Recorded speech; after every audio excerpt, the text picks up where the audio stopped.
Assalamualaikum warahmatullahi wabarakatuh. Kami dari kelompok 7 yang beranggotakan Dinda Fortuna, Dea Oktavini Hidayat, dan Miskatul Hidayati akan mempresentasikan materi mengenai gangguan psikologis, gangguan kepribadian, keterlambatan bicara, dan masalah interaksi sosial. Yang pertama adalah gangguan psikologis. Salah satu bentuk dari gangguan psikologis ini adalah Obsessive Compulsive Disorder atau yang dikenal dengan OCD. OCD merupakan gangguan kronis dengan pikiran yang mengganggu, yaitu obsesi dan perilaku berulang ataupun kompulsif yang dapat membuat penderitanya terdorong untuk melakukan suatu tingkah laku secara berulang.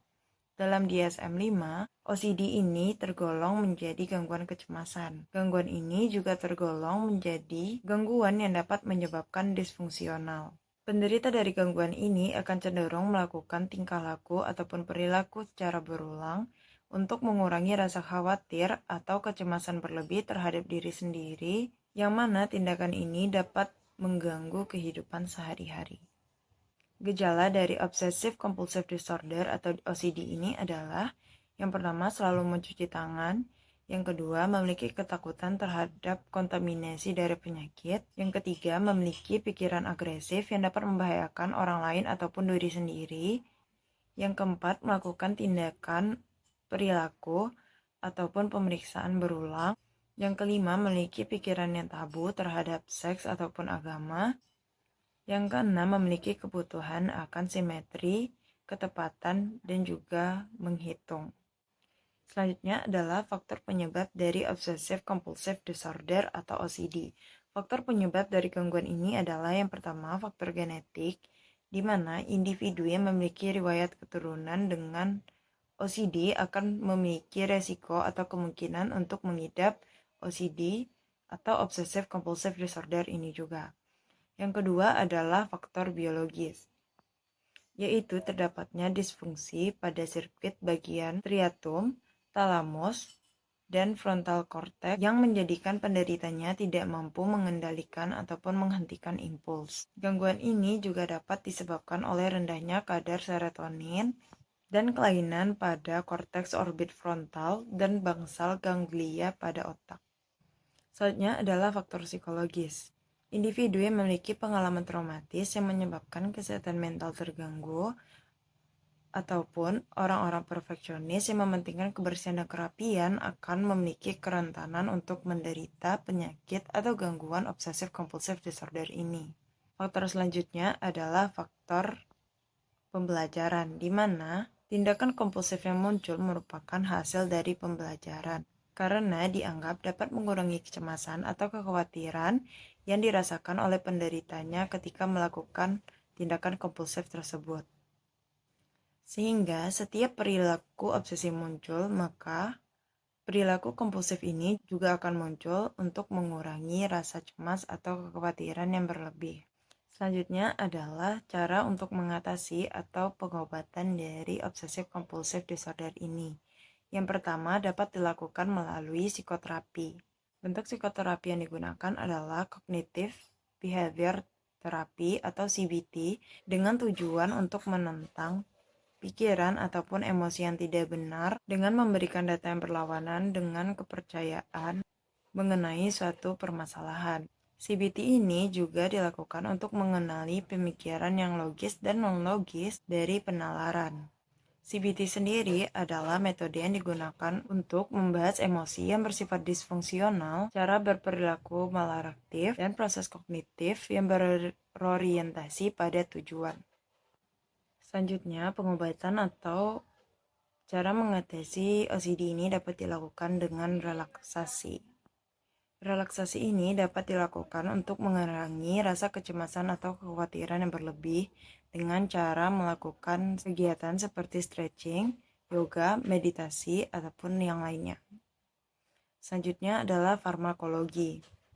Pengobatan dari Obsessive Compulsive Disorder ini dapat dilakukan dengan menggunakan obat-obatan, seperti dengan menggunakan obat-obatan gangguan Obsessive Compulsive trisilik, yaitu clomiphramin, atau dapat juga dengan menggunakan obat-obatan seperti sertralin, paroxetin, fluvosamin, fluoxetine, dan citalopram. Nah, penanganan atau cara mengatasi obsessive compulsive disorder ini juga dapat dilakukan dengan terapi tingkah laku, di mana terapi tingkah laku ini dianggap cukup efektif dalam menangani ataupun membantu pengobatan dari obsessive compulsive disorder.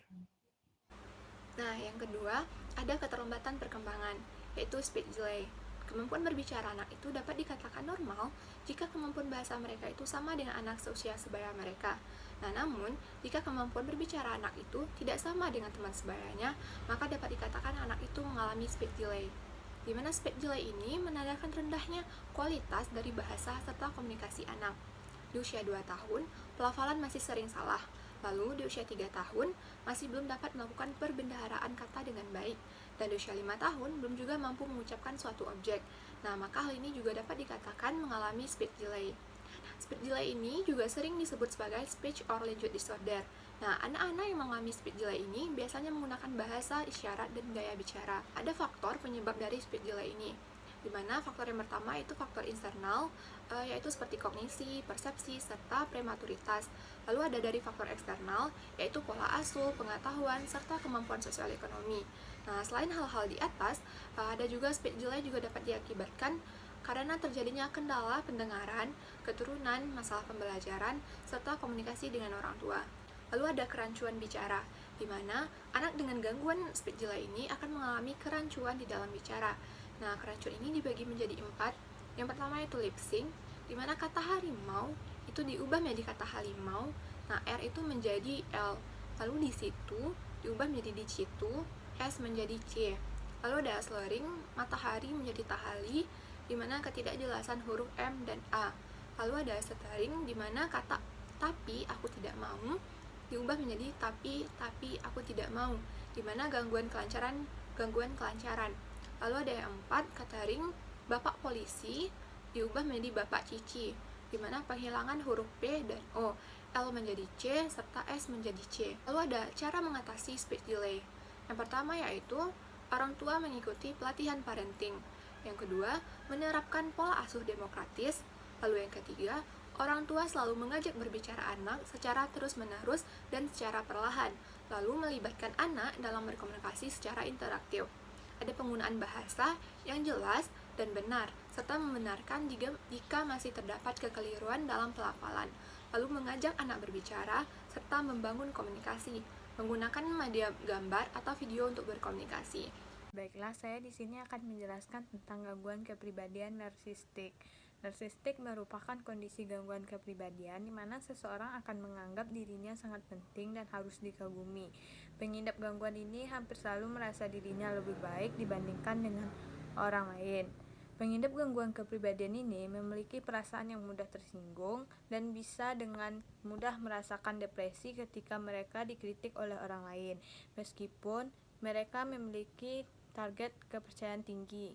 Ada beberapa faktor penyebab narsistik. Yang pertama yaitu ada faktor disfungsional. Faktor ini terjadi karena orang tua yang memanjakan anaknya terlalu berlebihan, memiliki ekspektasi yang tinggi terhadap anak, perlakuan kejam terhadap anak, ataupun anak sering diabaikan oleh orang tua. Yang kedua ada faktor gen. Faktor gen ini yaitu riwayat narsistik pada anggota keluarga.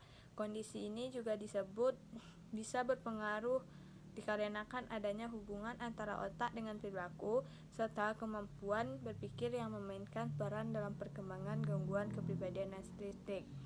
Ada beberapa gejala narsistik yaitu pertama, percaya bahwa dirinya lebih baik dari orang lain, khayalan tentang kekuasaan, kesuksesan, dan daya tarik, melebih-lebihkan prestasi atau bakat, mengharapkan pujian, percaya bahwa diri sendiri istimewa dan berperilaku sebagai seorang yang istimewa. Selanjutnya ada gagal mengenali emosi dan perasaan orang lain, mengharapkan orang lain untuk menyetujui ide dan rencana yang dibuatnya. Nah, ada juga pengobatan penggangguan narsistik ini, yaitu dengan terapi. Metode terapi yang digunakan adalah psikoterapi. Psikoterapi bertujuan untuk membangun harga diri dan juga membimbing pengidapnya agar punya harapan yang realistis. Nah, yang terakhir ada masalah interaksi sosial. yaitu fobia sosial. Nah, fobia sosial ini terjadi saat individu mengalami rasa takut ataupun cemas yang menetap ketika sedang berada dalam situasi sosial yang melibatkan orang lain. Seperti ketika akan mempresentasikan makalah ataupun produk, biasanya kita akan merasakan kecemasan dalam taraf yang rendah. Hal ini merupakan hal yang wajar. Namun, individu yang mengalami fobia sosial akan memunculkan reaksi cemas dan takut yang ekstrem, intens, dan irasional. Nah, akibatnya, individu ini sering menghindari situasi sosial. Penghindaran ini mengakibatkan individu terisolasi dari lingkungan sosialnya. Nah, individu takut memperoleh kritik, evaluasi, dan takut melakukan kesalahan yang memalukan dan bodoh pada interaksi sosialnya. Nah, fobia sosial ini berbeda dengan rasa malu yang terkadang juga berupaya menghindari situasi sosial. Selanjutnya adalah gejala dari fobia sosial. Gejala dari fobia sosial ini adalah wajah yang bersemu merah, tangan yang bergetar, menghindari kegiatan di tempat umum seperti makan, minum, ataupun menulis, takut dan cemas untuk berinteraksi dengan orang asing, dan memiliki kecemasan untuk berada di depan umum. Faktor penyebab dari fobia sosial ini adalah faktor genetik, di mana individu dengan riwayat keturunan yang memiliki fobia sosial ini akan memiliki kemungkinan ataupun risiko untuk mengidap fobia sosial juga. Nah, selanjutnya adalah faktor pola asuh, seperti pola asuh yang terlalu mengekang. Pola asuh yang mengekang ini akan membuat anak memiliki kecenderungan untuk merasa cemas ketika berhadapan dengan orang lain. Nah, berikutnya ada beberapa cara mengatasi fobia sosial. Yang pertama yaitu mencari dukungan. Kita bisa berbicara dengan orang terdekat atau profesional kesehatan mental. Yang kedua ada manajemen stres. Yang ketiga gaya hidup sehat. Yang keempat jangan terlalu keras pada diri sendiri. Yang kelima hindar untuk menghindar.